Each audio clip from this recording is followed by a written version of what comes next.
नंदुरबार जिल्ह्याहून शहादा तालुक्यात 5 किलोमीटर अंतरावर दरा फाट्याजवळ रस्त्याच्या कडेला उभी असलेल्या आयशर वाहनाला रात्री 9:30च्या दरम्यान ब्राह्मणपुरीकडून येणारी ह्युंदाई कंपनीची कार भर वेगात आली आणि जोरदार धडक दिली। या अपघातात कारचे मोठ्या प्रमाणात नुकसान झाले असले तरी सुदैवाने कोणतीही जीवितहानी झाली नाही।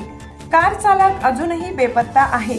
अपघात इतका जोरदार होता की कारचे पुढचे भाग पूर्णपणे चुरगळले गेले।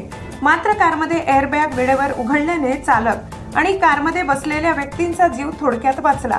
या घटनेने परिसरात एकच खळबळ उडाली असून नागरिकांनी तात्काळ मदतीस धाव घेतली।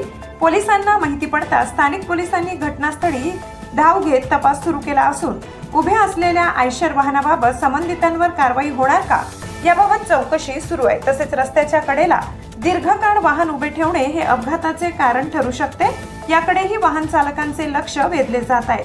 न्यूज 18 महाराष्ट्रासाठी योगेश खैरनार, नवापूर।